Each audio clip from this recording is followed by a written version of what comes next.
और एक और बड़ी खबर की ओर रुख कर लेते हैं। देहरादून से जुड़ी हुई यह बड़ी खबर रहेगी, जहां आपको बता दें हेली सेवा की व्यवस्थाएं व्यवस्थित होंगी। हेलीकॉप्टर संचालन की एसओपी के लिए समिति बनाई गई है, जहां गृह सचिव की अध्यक्षता में यह समिति गठित हुई और गठित समिति में कुल 10 सदस्य शामिल होंगे। 15 अगस्त तक समिति रिपोर्ट तैयार करेगी। समिति में शामिल अधिकारी एसओपी बनाएंगे। तो देहरादून से ये बड़ी खबर, हेली सेवा की व्यवस्थाएं व्यवस्थित होंगी। हेलीकॉप्टर संचालन के लिए एसओपी के लिए अब समिति बनाई गई है। इधर गृह सचिव की अध्यक्षता में ये समिति गठित हुई, जहां इस गठित समिति में कुल 10 सदस्य शामिल होंगे और 15 अगस्त तक समिति रिपोर्ट भी तैयार करेगी। समिति में शामिल अधिकारी ये एसओपी बनाएंगे। ज्यादा जानकारी लेंगे, सहयोगी सोनू लगातार हमारे साथ बने हुए हैं।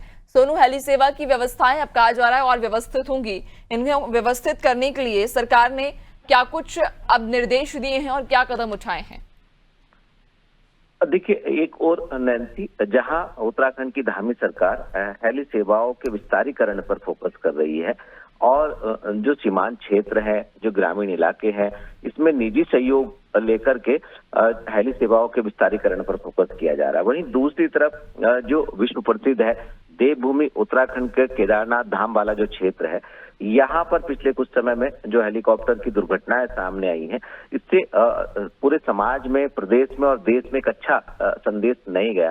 सरकार ने इसको गंभीरता से लिया है और सरकार इस तरह की दुर्घटनाएं रिपीट ना हो, कहां पर किस स्तर पर खामियां रही है, जहां एक और जांच पड़ताल की जा रही, वहीं सरकार अब गंभीरता से इस दिशा में भी कदम आगे बढ़ा रही है कि जो तकनीकी स्तर पर जो हितधारक हैं, जो हेली ऑपरेटर्स हैं और इसके साथ साथ जो शासन के अधिकारी हैं, ये सभी संयुक्त रूप से इसमें डीजीसीए भी है और हेली कंपनियों के ऑपरेटर के अलावा विभाग के संबंधित विभाग के अधिकारी हैं, उसमें नागरिक उड्डयन विकास प्राधिकरण से संबंधित है, आपदा प्रबंधन से संबंधित है और जो दुर्घटना, जो विमान की दुर्घटना जांच की दुर्घटनाओं की जांच करने वाला जो ब्यूरो है, वो मौसम विभाग के जो अधिकारी हैं, वो सभी समिति में शामिल होंगे। क्योंकि गृह सचिव की अध्यक्षता में ये जो एक एसओपी बनाने के लिए समिति गठित की गई है, बहुत महत्वपूर्ण है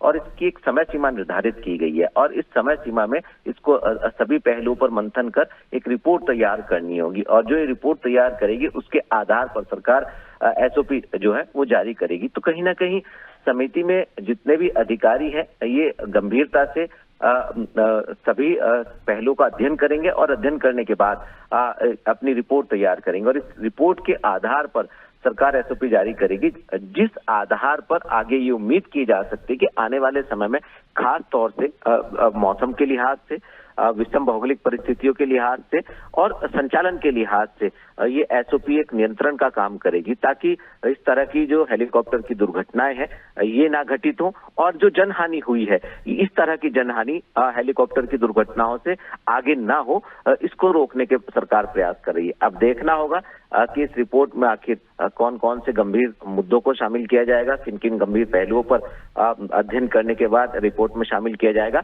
और सरकार कितनी गंभीरता से उसके बाद इसको जारी करेगी और उसके बाद इसका इम्प्लीमेंटेशन सुनिश्चित कराएगी।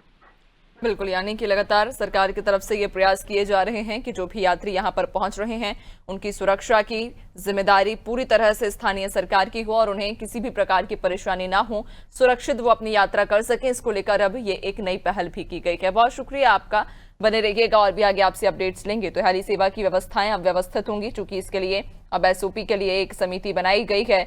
एक गृह सचिव की अध्यक्षता में यह समिति गठित हुई, जिसमें 10 सदस्य शामिल होंगे।